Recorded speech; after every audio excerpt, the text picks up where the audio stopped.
कांग्रेस ने उम्मीदवारों की लिस्ट जारी कर दी है। सीईसी की बैठक के बाद ये लिस्ट जारी की गई है। अब से कुछ देर पहले हमने आपको बताया था कि सीईसी की अहम बैठक है और उसमें ये तय पाया था कि किन लोगों को इस बार दिल्ली से चुनाव लड़वाया जाएगा। आपको बताएं कि संदीप दीक्षित को भी टिकट मिला है, देवेंद्र यादव को बादली से टिकट दिया गया है, कस्तूरबा नगर से अभिषेक दत्त को टिकट मिला है, परपरगंज से अनिल चौधरी को कांग्रेस ने टिकट दिया है और चांदनी चौक बेहद अहम सीट, यहां से मुदित अग्रवाल को कांग्रेस ने टिकट दिया है। वहीं बल्लीमारान से हारून यूसुफ, बेहद पुराना चेहरा कांग्रेस का, जाना पहचाना कदावर नाम, हारून यूसुफ को बल्लीमारान से कांग्रेस ने टिकट दिया है।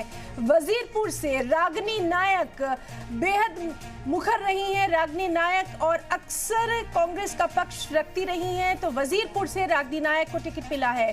दिल्ली चुनाव से जुड़ी बेहद अहम खबर, कांग्रेस की पहली लिस्ट आ गई है। अरविंद केजरीवाल के खिलाफ संदीप दीक्षित को टिकट दिया गया है। तो सीईसी की बैठक जिस पर लगातार हमारी नजर बनी हुई थी, अब कांग्रेस की ये लिस्ट आ गई है जिसके बारे में लगातार हम बात कर रहे थे। आपको बताएं कि अरविंद केजरीवाल के खिलाफ संदीप दीक्षित को टिकट दिया गया है, देवेंद्र यादव को बादली से टिकट दिया गया है, कस्तूरबा नगर से अभिषेक दत्त को टिकट मिला है, परपरगंज से अनिल चौधरी को टिकट दिया गया है।